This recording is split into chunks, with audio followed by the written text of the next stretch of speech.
Highway police വാഹനങ്ങളിൽ കൂഴപ്പണവും വ്യാപക ക്രമക്കേടുകളും കണ്ടെത്തി.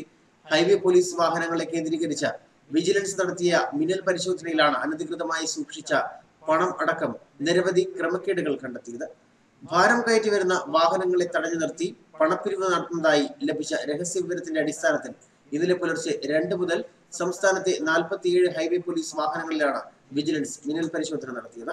വിജിലൻസിന്റെ മിന്നൽ പരിശോധനയിൽ ഞെട്ടിക്കുന്ന വിവരങ്ങളാണ് ലഭിച്ചത്. നെയ്യാറ്റിങ്കര ഹൈവേ വാഹനത്തിന്റെ ഡ്രൈവർ വിജിലൻസ് സംഘത്തെ കണ്ട് എസ്ഐയും സംഘത്തെയും ഉപേക്ഷിച്ച് വാഹനവുമായി കടന്നു കളഞ്ഞു.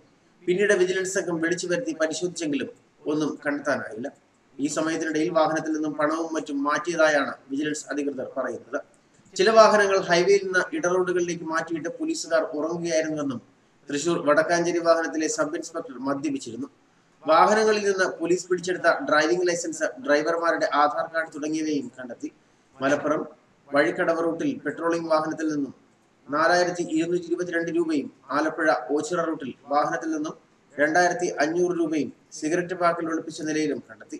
തിരുവല്ല വടശ്ശേരിക്കട വാഹനത്തിൽ നിന്നും 2000 രൂപയും, പത്തനംതിട്ടയിലെ വാഹനത്തിൽ ഫ്ലോർ മാറ്റിനടിയിൽ ഒളിപ്പിച്ച നിലയിൽ 2000 രൂപയും, തട്ടത്തുമല വാഹനത്തിൽ നിന്ന് 900 രൂപയും, തെന്മല ഭാഗത്തെ വാഹനത്തിൽ നിന്നും 900 രൂപയും, അങ്കമാലി കൂത്താട്ടുകുളം റൂട്ടിലെ വാഹനത്തിൽ നിന്നും 800 രൂപയും, കോട്ടയം ഏറ്റുമാനൂർ വാഹനത്തിൽ നിന്നും 310 രൂപയും, വയനാട് ബത്തേരിയിലെ വാഹനത്തിൽ നിന്നും 100 രൂപ എന്നിങ്ങനെ വിജിലൻസ് പിടിച്ചെടുത്തു.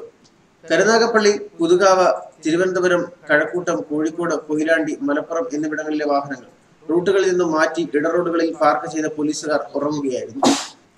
റോഡ് അപകടങ്ങളിൽ പെടുന്നവർക്ക് ഉപയോഗിക്കേണ്ട സ്ട്രക്ചറുകൾ, കുടകൾ, കയർ, ഹെൽമറ്റ് തുടങ്ങിയവ പെട്രോളിംഗ് വാഹനങ്ങളിൽ സൂക്ഷിക്കുന്നില്ല എന്നും കണ്ടെത്തി. ക്രമക്കേടുകളെപ്പറ്റി വിശദമായ റിപ്പോർട്ട് സർക്കാരിന് കൈമാറുമെന്ന് വിജിലൻസ് ADGP അനിൽകാന്തൻ പറഞ്ഞു. ന്യൂസ് ഡെസ്ക് മലയാളി വാർത്ത.